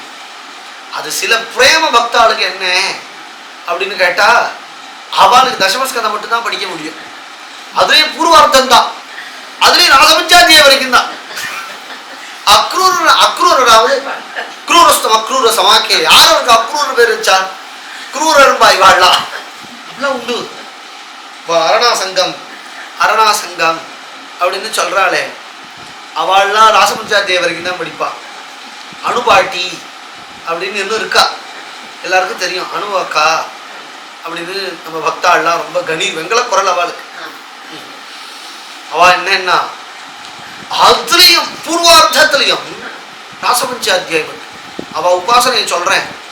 பரனூர்ல இருந்தா 2 வருஷம். சிஷ்ய அண்ணா வந்து என் கூட எழுந்துட்டா. பரனூர்லயே இருந்தா கோவிட் பீரியட்ல பரனூர்லயே இருந்தா. காலமே ராசபஞ்சாத்தியாயம் படிப்பா. சாயந்திரம் பூஜாயி சஹஸ்ரநாமானது சுதானிது. ஏதன் மத்தியில நிறைய கிருஷ்ண விஷயமான கீர்த்தனைகள். அப்புறம் அஷ்டபதியே தமிழ்ல எழுதியிருக்காங்க. அவ சம்பிரதாயத்துல அவ அப்பா தான் நினைக்கிறேன், சங்கு அண்ணா தான் இருக்கணும். அஷ்டபதியவே தமிழ்லயே. இந்த அஷ்டபதியை பாடுவா, ஜெகதேவர் அஷ்டபதி, அதையும் பாடுவா. இது குருநாதால் சந்நிதியில பண்றது. விஸ்ராந்தியா இருக்கிற சமயத்துல என்ன பண்ணுவாட்டான்? பாடிண்டே இருப்பா. அவளுக்கு என்னன்னா பாகவதம்னா ராசபஞ்சாத்தியாயி வெற்று வஸ்தாலாம் வச்சுக்க மாட்டா. ராசபஞ்சாத்தியாயி யாரா இருந்தாலும் பரனூர்ல ராசன்னா அவளோட படிச்சிருப்பான். அவ கூட நான் கூட படிச்சேன். குருநாதால்கிட்ட சேர்ந்த பாடம் சேர்ந்த புதுசுல அவ அப்பப்போ உற்சவத்துக்கு வரும்பொழுது ராசம் படிப்பாவா. அது நல்லா மெட்டு போட்டு படிக்கிறதுனால அது ரொம்ப சித்தாகர்ஷமா இருக்கும். அப்ப நானும் படிக்கட்டுமா பாட்டின்னு கேட்பேன். சின்ன பையன் அப்ப வாயேன் அப்படின்னு சொல்லி கொடுப்பா. அது மெட்டு போட்டு எப்படி படிக்கணும் அப்படின்னு. எல்லாரும் கூட அவ கூட சுதாநிதியும் அவ்வளவு அழகா இருக்கும். இது எதுக்கு சொல்ல வரேன் அப்படின்னா, ஏகாந்தம்னு ஒன்று இருக்கு. ஏகாந்தம் அப்படின்னு அந்த ஏகாந்தத்துக்கு தான் பகவான் பிரசன்னமாகும். அந்த ஏகாந்தம் எதுல என்ன? பகவத் விஷயத்துல கூட. பகவான் சமஷ்டியா இல்ல. மதுராக போயிட்டா கிருஷ்ணன் கிடையாது, அது யாரோ வாசுதேவ். துவாரகா போயிட்டா கிருஷ்ணன் கிடையாது, அது யாரோ துவாரகா தீக்ஷன். கிருஷ்ணன்னா யாருன்னா பிருந்தாவனத்துல இருக்கிறவன் தான் கிருஷ்ணன் பேரு அப்படின்னு. ஒரே அவதாரத்திலேயே அவ்வளவு ஏகாந்த கிருஷ்ணன்டக மட்டும். தசமஸ்ய பாட்டாத்துன்னுட்டார். இதற்கு என்னன்னா ஏகாந்தத்தை காட்டுறோம். நீ அத்தகைய அத்தியவசாயத்தோட படிச்சுட்டே அப்படின்னு சொன்னா உனக்கு அந்த என் சம்பூர்ணமா படிச்ச பலனும் உனக்கு கிடைச்சிடும். நீ அத்தியவசாயமே இல்லாம சம்பூர்ணமா மனசையே அதுல கொடுக்காம காமியார்த்தமா படிச்சுட்டே அப்படின்னு சொன்னா எந்த காமியத்தை உத்தேசிச்சு நீ படிச்சியோ அந்த பலன் கிடைக்குமே தவிர ராதாகிருஷ்ண யுகுல ஹிருதய சாட்சாத்காரம் ஆகாது. அது இவருக்கு ஆயிடுது. இந்த கோகர்ணனுக்கு, இவருக்கு இந்த ஆத்மதேவனுக்கு கோகர்ணனுடைய கிருபையினால பாகவதத்தினுடைய பெருமையினால அவருக்கு ஆயிடுதான். அவர் மோட்சத்தை அடைஞ்சாருங்கிறார். கோகர்ணன் இனிமே அப்பாவுக்கு அவருக்கு பந்தம் இருந்ததுனாலதான் இருந்தார். லோகம் பூரா சஞ்சாரம் பண்ணார், கயாக்ஷேத்திரம் போனார், நடந்த கதையெல்லாம் கேள்விப்பட்டான். பந்துக்கள்லாம் வந்தா கேள்விப்பட்டான். அவன் துந்துகாரியும் போயிட்டான், துந்திலியும் போயிட்டான் அப்படின்னதும் கயாயாம் பித்ருரூபேன ஸ்வயமேவ கதாதரஹா அப்படின்னு சாஸ்திரானான்னு சொல்லும். கயா கஷேத்திரத்துல சரணாரவிந்தம், பகவத் சரணாரவிந்தம் இருக்கே, வந்தே மகாபுருஷதே சரணாரவிந்தன் பேர்பட்ட திருவடி. அதுல போய் பிண்ட பிரதானம் கொடுத்துட்டா யாரா இருந்தாலும் கரையேறிடுவாளாம். கொடுத்துட்டு வந்தார். இந்த துந்துகாரி பிரேதமா திரியிறான் கோகரணத்துல. அப்பதான் என்ன பண்றதுன்னு எல்லா வித்வான்களையும் கேட்டார். ஒருத்தருக்கும் ஒன்றும் புரியல. சூரியோபாசனை பண்ணி சூரிய தேவனை கேட்டார். சப்தாஹம் வாசனம் குரு ஸ்ரீமத் பாகவதான் முக்தி சப்தாஹம் வாசனம் குரு. ஸ்ரீமத் பாகவதத்தை பாகவதம்ங்கிறது சப்தாக விதின்னு இப்பதான் ஏற்பட்டது, இவர் காலத்துக்கு அப்புறம் தான். அதுக்கு முன்னாடி எப்படின்னா சப்தாக விதிலாம் கிடையாது, நேரம்லாம் கிடையாது, 4 to 6 அப்படிலாம் கிடையாது. படிச்சுட்டே இருப்பார், சொல்லிகிட்டே இருப்பார். பரீட்சத்துக்கே அப்படித்தானே, நேரம்லாம் இருக்குதா? விராம காலங்கள்லாம் கொடுத்தாரா? என்ன எல்லாம் கிடையாது, சொல்லிகிட்டே இருக்க வேண்டியதான், கேட்டுட்டே. பரனூர்லேயே அப்படிதான் இருக்கு. பரனூர்லேயே 10 வருஷம் குருநாதாள் பரனூரை விட்டு எங்கேயுமே போல. பகல் பூரா பாராயணம், ராத்திரி பூரா, சாயந்தரம் பூரா பிரவச்சனம், ராத்திரி பூரா பஜனை. 10 வருஷம் அயாச்சித விருத்தி, உஞ்ச விருத்தி எடுத்து 10 குழந்தைகளை சொல்லி கொடுத்தா பாகவதம். உஞ்ச விருத்தி எடுத்து அந்த ஊரையே காப்பாத்தி. அதுக்கப்புறம் தான் திக்விஜயம். திக்விஜயம்னு கிளம்பினா பார்த்தாளா, அதுக்கப்புறம் தான் எல்லா இடங்களுக்கும் வருது. கிருபையினால, தாட்சியத்தினால, பக்தாளுடைய பிரேமையினால எல்லா ஊருக்கும் வருது அப்படின்னு வச்சு. நம்ம சமகாலத்திலேயே அப்படி இருந்தா பாகவதம்னா அது 7 நாள் அப்படின்னு இல்லை. அது 7 நாள் ஏன் ஏற்பட்டது அப்படின்னு சொன்னா, லோகம் மாறும், அவாவாளுக்கு உத்தியோகம் அது இதுன்னு இருக்கும், குடும்பம்னா அதை பார்த்துக்கணும். அதனால வருஷத்துல ஒரு 7 நாளாவது பாகவதம் கேட்கணும். 300 சச்ச நாள் லோகத்துக்கு, 7 நாள் பாகவதத்துக்கு. இது பொதுவாக நான் சொல்றேன். நமக்கெல்லாம் அப்படி இல்லை. நமக்கெல்லாம் என்னன்னா, எங்க இங்கேயும் பாகவதம் அங்கேயும் பாகவதம், எங்க போனாலும் பாகவதம். நம்மளெல்லாம் அப்படி கோவிந்த புஜ குப்தாயான்னு அப்படி பகவானும் நம்மளை அப்படி வச்சுட்டு இருக்கான், சிஷ்ய அண்ணாவும் நம்மளை அப்படி வச்சுட்டு இருக்கா. அப்படிங்கிறதுனால நமக்கெல்லாம் பாக்யம். இது 7 நாள் சப்தாக விதி. நீ இந்த சப்தாக விதி பிரகாரம் பாகவதன் சொன்னா, இந்த துந்துகாரிக்கு மோக்ஷம்னா 7 நாள்ல பாகவதன் சொன்னார். அந்த துந்துகாரி ஒரு மூங்கில்ல ஆவேசிச்சிருந்தான். ஒவ்வொரு நாள் சப்தாகம் பூர்த்தி ஆகும் பொழுது ஒவ்வொரு கணு வெடிச்சு 7ஆவது நாள் மோட்சத்தை அடைஞ்சான் அப்படின்னு பாகவதத்தினுடைய பெருமையெல்லாம் சொல்லிட்டு வரார் சனத்குமார். அப்போ அந்த சமயம் அந்த பக்தி தேவி வந்தாலாம். வந்ததும் ஒரே கூட்டம். ஏன் அப்படின்னா, எப்பயுமே சிஷ்ய அண்ணாவுடைய பிரவச்சனம் அப்படின்னா 4 to 6 அப்படின்னா நம்ம ஒரு 2 மணிக்காவது போயிடணும். எந்த ஊர்லேயுமே அப்படி நம்ம போனாதான் முதல் சீட்டில் இடம் கிடைக்கும். இல்லாத போனால் பின்னாடி உட்கார வேண்டியதான். அப்படி முதல் சீட்டில் இடம் கிடைக்கணும்னா சீக்கிரமாக வந்துடணும். இந்த பக்தி தேவி லேட்டாக வந்துட்டா. லேட்டாக வந்தால் கிட்ட உட்காரத்துக்கே இடம் இல்லை, ஸ்டேஜ் ஃபுல். அயோத்தியா மண்டபம் மாதிரி தான். அயோத்தியா மண்டபம் 80ஆம் ஜெயந்தி பொழுது ஸ்டேஜ் வழிஞ்சு ரோட்லாம் நிற்க ஆரம்பிச்சு, ஒரே டிராஃபிக். அப்புறம் வாசலெல்லாம் ஸ்க்ரீன் வச்சு உபன்யாசம் போட ஆரம்பிச்சிட்டா. அதை மாதிரி கூட்டம் வழியாக ஆரம்பிச்சுட்டு. அப்போ உடனே சனத்குமாரை பார்த்து கேட்டா எங்க உட்காருதுன்னு. உடனே அவர் சொன்னா, எல்லாருடைய ஹிருதயத்தையும் உட்காருமா அப்படின்னா. பக்தி தேவி அத்தனை பேருடைய ஹிருதயத்தையும் உட்கார்ந்துட்டா. ஞான வைராக்கியமும் படைச்சுடுத்து, எல்லாருடைய ஹிருதயத்திலையும் ஏற்பட்டு. பக்தினால்தான் ஞான வைராக்கியம்னு பட்டத்ரீச்சம். त्वद्भक्तिस्तु कथारसामृतझरी निर्मज्जनेन स्वयं सिद्ध्यन्ति विमलप्रबोधपदवीम् अक्लेशतः तन्वती सद्यः सिद्धिकरी जयत्यै विभो सैवास्तु मे त्वत्पद प्रेम प्रौढिरसार्द्रता द्रुततरं वातालयाधीश्वरः वासुदेवे भगवती भक्तियोगः प्रयोजितः जनयति आशु वैराग्यम ஞானம் च यदहेतु. நீ ஞானத்துக்காக பிரயாசம் பண்ணிவிட்டு பக்தியை உபேட்சை பண்ணிவிட்டேன்னு சொன்னா உனக்கு பக்தியும் வராது, ஞானமும் வராது. ஸ்ரேயஸ்வதிம் பக்தி முதஸ்யதே விபோ கிருஷ்யந்தியே கேவல போதலப்தையே.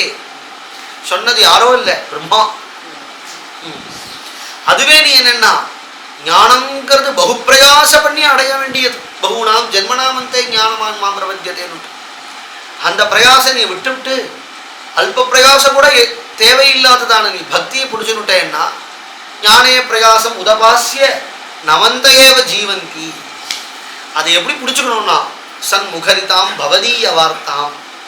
பவதீய வார்த்தானா பாகவதம்னு அர்த்தம். அந்த பாகவத யார்கிட்டேருந்து வருதுன்னா சன்முகரிதாம், அண்ணாட்டேருந்து வருதான்.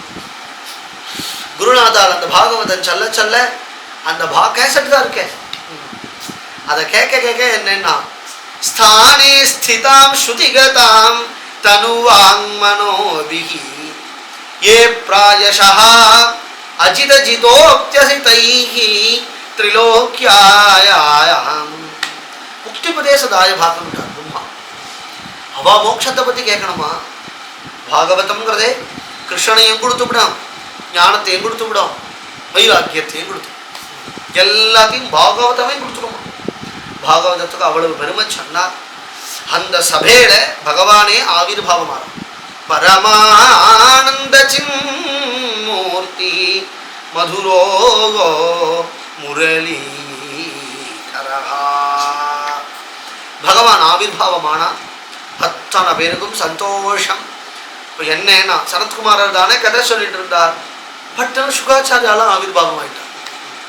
பிரஹ்லாதஸ்தாளதாரி தரளகதிதயா சோத்தவா காம்ஸ்யதாரி வீணாதாரி சுரர்ஷி ஸ்வரகுஷலதயா ராககர்த்தார்ஜுனோ பூத் இந்திரோவாதீன் மிருதங்கம் ஜய ஜய நிகராः கீர்த்தனே தே குமாராः யத்ராக்தே பாவவக்தாக சரசரசனயா வியாசபுத்ரோ பபூவ. யத்ராக்ரே பாவவக்தா அப்படி பிரஹ்லாதன் தாளம். பிரஹ்லாதஸ்தாளதாரி தரள கதிதயாச்ச உத்தவ காம்ஸ்யதாரி. காம்சனா வெங்கலத்தாளம். மகாராஷ்டிராலாம் போடுறாள் அபங்கத்துக்கு உபயோகம். நல்ல வெங்கலத்தாளம். கணீர் கணீர் அப்படி விட்டல் விட்டல் விட்டல்னு சொல். உத்தவன் அந்த தாளம் போடுறான். தேவேந்திரனே மிருதங்கம் வாசிக்கிறான். நாரதர் கதை கேட்டுன்னு இருந்தாரே. இப்ப என்னன்னா அவர் குரு வந்ததும் பட்டுன்னு எழுந்துட்டார். சுகர் எப்படி அவருக்கு குருவாக முடியும்னா ஸ்தானத்தினால. சனத்குமாரர் தான் நாரதருக்கு குரு. நாரதரை காட்டிலும் சுகாச்சாரியர் குழந்தை தான். நாரதர் தான் வியாசருக்கு பாகவதத்தை சொன்னார், வியாசர் தான் சுகருக்கு பாகவதத்தை சொன்னார். குரு பரம்பரையில நாரதர் தான் முதல்ல. இருந்தாலும் கூட ஸ்தானத்தினால யோக்கியத்தையினால் பிரம்மனிஷ்டாலாச்சே சுகாச்சாரியால். அதனால கதை கேட்டுன்றவர் எழுந்து வந்து பக்கத்துல தம்புரா போட ஆரம்பிச்சுட்டார். ஸ்வர குஷலத அர்ஜுனன் வந்துட்டானாம். அவெல்லாம் பக்தா பகவானுடைய உயர்ந்த பக்தர்கள் நித்தியவாசம் பண்ணி கொண்டிருக்கிறார்கள். அர்ஜுனன் வந்துட்டான். இந்திரோவாதீன் மிருதங்கம். அர்ஜுனன் மத்தியில ஆலாபனை ராக ஆலாபனை எல்லாம் பண்றான். தேவேந்திரனை மிருதங்கம் வாசிக்கிறார். சனத்குமாரர்கள்லாம் ஜெய ஜெயா. கதை கேட்க ஒரு 4 பேர் வேண்டாமா? அவெல்லாம் ஜெய ஜெயா ஜெய ஜெயா அப்படிங்கிறா அப்படிங்கிறா. சபாஷ் அச்சா அப்படிங்கிறா. அதனால கதை சொல்ற அவருக்கு சுகாச்சாரியாளுக்கு பாவம் பொங்கற. கதையே என்னன்னா இருக்கிற கதையை சொல்றேன் அப்படின்னு சொல்லாம ஹிருதயத்துல கதை கேட்கக்கூடிய அத்தனை பேர் ஹிருதயத்திலையும் பாவம் ஏற்படும்படியாக சொல்ற. அதுக்கு தான் பாவ பக்தா அப்படி. பாவத்தை பேசுறவன் கதையை பேசுற. பாகவதமே அப்படித்தானே இருக்கு. பாகவதம் பூரா பாருங்கோ. பாகவதத்துல இருக்கிற கதைகள் மற்ற புராணங்கள்லயும் உண்டு, இதிகாசங்கள்லயும் உண்டு. ஆனா என்னன்னா பாவத்தை மட்டும் சொல்லிட்டு போவார். கதை பிராதானியம் நவமஸ்கந்தத்திலேயே எடுத்து. யயாதிரிவ சாதுஷு. யயாதினா சாதுக்களுக்கு எப்படி அவன் கைங்கரியம் பண்ணான் அப்படிங்கிறத மட்டும் தான் சொல்லு. முன்ன பின்ன அவன் கதையெல்லாம் சொல்ல மாட்டார். ஏன்னா அதுக்கு பாவத்தை சொல்றது தான் முக்கியம். பாகவதத்தினுடைய லட்சியமே நிருணாம் லோகே மனக்குரு. யதா ஹரோ பகவதி பக்த நிருணாம் பவிஷ்யதி சர்வாத்மன் நிகிலாதாரே இது சங்கல்ப வர்ணையா அப்படிங்கிறார் பிரம்மதேவன் நாரதரை பார்த்து. பாகவதத்தினுடைய லட்சியமே என்னன்னா கதை கேட்கிறவாளுக்கு பக்தி ஏற்படுற மாதிரி சொல்லணும். விருப்பி ஏற்படுற மாதிரி சொல்லக்கூடாது. பக்தி ஏற்படுற மாதிரி தான் சொல்லணும்.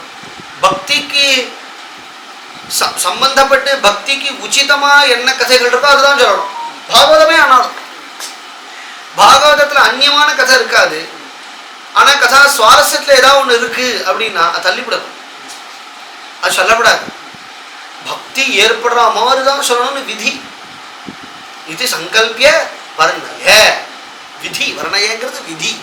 அப்படிதான் பாகவதம் சொல்லணும் அப்படின்னா அதுல சிரோமணி சுகாச்சாரியா இல்லையா, பாவவத்தா சரச ரச்சனையா வியாசபுத்ரோ பபூவ. வியாசாச்சாரிய நாம சங்கீர்த்தம், இது பேர் ஹரிகதைன்னு பேர். ஹரிகதையில தான் தம்புரா மிருதங்கள்லாம் வச்சுட்டு ஹரிகதைங்கிற சம்பிரதாயம் இன்னைக்கு லோகம் பூரா பிரக்யாதி பெற்று இருக்கே. மகாராஷ்டிரத்தில் ஹரிகதை தானே சொல்றா. இப்போ தமிழ்நாட்டிலையும் ஹரிகதை ஜாஸ்தியா போயிடுச்சு. இந்த ஹரிகதைங்கிறத முதல்ல சொன்னது இந்த சுகாச்சாரியா தான். இந்த ஹரிகதையை சொல்ல பகவான் அங்கே சாட்சாத்காராகி அவ்வளவு பக்தார்களுக்கு அனுகிரகம் பண்ணான் அப்படிங்கிறத ஒரு 6 அத்தியாயத்துல சொன்னார். பாகவதத்தினுடைய பெருமை என்னன்னா கிருஷ்ணப்பிரியம் சகல கல்மஷ நாசம். காமியார்த்தமா என்ன வேணா நம்ம விரும்பலாம், இருந்தாலும் கூட நான் பாகவதம் படிச்சா கட்டாக்கு பிடிக்கும். யாரை பிடிக்கும்னா என்ன கட்டா பிடிக்கும். என்ன பிடிக்கிறதுக்கு இதுல என்ன இருக்கு? ஒன்றும் இல்லை. பிடிக்கிறதுக்கு காரணம் என்னன்னா நான் பாகவதம் சொல்றேன்னா பாகவதம் படிக்கிறேன். கடைசியில யாரு என்னன்னா அது பாகவதம் படிக்க வச்சதும் சொல்ல வச்சதும் யாரு? எல்லாம் பண்றத அவரே பண்ணிட்டு தஸ்ய அதிதுஷ்யதி யதா. என்னமோ நான் பண்ணா மாதிரி அவரே என்ன எல்லாத்தையும் அகம் யந்திரோ ரிஷிகேஷாத்வம் யந்திரீகல கேசவான் என்ன பண்ண வச்சுவிட்டு அதுக்கு பிரசன்னமாகவும் அவரே ஆகி அதுக்கு கிருபையும் பண்ணிவிட்டு ரொம்ப நல்லா சொல்றீங்க அப்படின்னு சந்தோஷம் அடைகிறார். கிருஷ்ணப்பிரியம் சகல கல்மஷ நாசனஞ்ச முக்தியேக ஹேது மிக பக்தி விலாசகாரி சந்தஹா கதானகமிதம் பிபத ஆதரேன லோகேஹி தீர்த்த பரிசீலன சேவையாக்கியம் அப்படின்னு கேட்டால் பாகவதத்தினுடைய மகாத்மியம் 2 மகாத்மியம் இருக்கு. பிரதானமா பல புராணங்கள்ல இருக்கு, இருந்தாலும் கூட இந்த 2 மகாத்மியம் தான் சொல்றது அப்படின்றது. முதல்ல நான் சொன்ன மகாத்மியம் பொதுவாக யாரும் சொல்ல மாட்டான். அது நம்ம குருநாத்தால் தான் அப்பப்போ அது ரொம்ப நன்னா இருக்கும் அப்படின்னு பக்தாரோட பிரேம சல்லாபம் பண்ணும் பொழுது சொல்லுவார். இந்த முதல்ல இருக்கக்கூடிய இந்த பாகவத மகாத்மியம் தான் லோகத்தில் சொல்றது. பாத்ம புராணம் அதில் சொன்ன பாகவத மகாத்மியம் தான் சொல்றது அப்படிங்கிறது வழக்கம். நமக்கு அழகா இந்த க்ஷேத்திரத்தில் பாகவதம் அப்படிங்கிறது கிடைச்சிருக்கு. நாளிலேருந்து காலமே பாராயணம், சாயரக்ஷ 4 to 6 பிரவச்சனம், 3:30 5:30 3:30 to 5:30 நமக்கு பிரவச்சனம். காலமே எல்லாரும் வாங்குவோம். பாகவத பாராயணத்துலையும் கலந்துக்கலாம், பிரவச்சனமும் நம்ம சேர்ந்து அனுபவிக்கலாம். நான் பக்தா நீங்க ஸ்ரோதா அப்படின்னு இல்லாமல் நம்ம எல்லாம் அனுபோக்தா, நம்ம எல்லாம் பாகவதத்தை அனுபவிக்கிறோம் அப்படி. ஜெய் போலோ சத்குருநாத் மகாராஜ் கி ஜெய்.